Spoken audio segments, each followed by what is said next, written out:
Group 1 తెలంగాణలో group 1 అనేది ఎలా కొనసాగుతుందో మీ అందరికీ తెలుసు.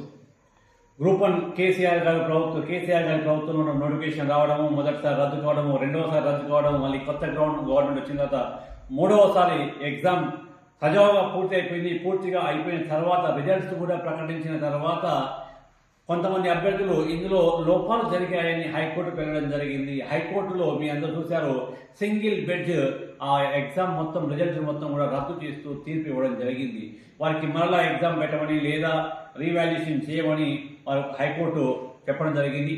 ఈలోగా ఇమ్మీడియట్గా 563 మందికి అపాయింట్మెంట్ ఆర్డర్లు కూడా రాష్ట్ర ప్రభుత్వం ఇచ్చేసింది.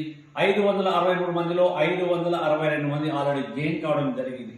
ఆ తర్వాత ఈ ప్రభుత్వము డివిజనల్ బెంచ్ కూడా వెళ్ళడం జరిగింది. డివిజనల్ బెంచ్ రీసెంట్గా మీ అందరూ చూసే ఉన్నారు. సో ఆల్రెడీ జడ్జిమెంట్ కూడా మన 5వ తారీఖున జడ్జిమెంట్ రావడం జరిగింది. ప్రభుత్వానికి అనుకూలంగా జడ్జిమెంట్ రావడం జరిగింది.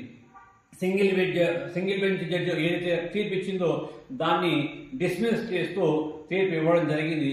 మరి ఇప్పుడు నిరుద్యోగ యువత మళ్ళీ సుప్రీంకోర్టుకు వెళ్లాలనే ఆలోచనలు ఉన్నట్టు తెలుస్తూ ఉంది.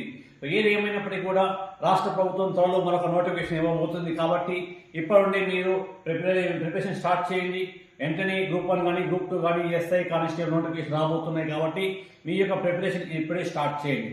మరో ముఖ్యమైన శుభవార్త ఏంటంటే డిఏఓ నోటిఫికేషన్ రాబోతుంది.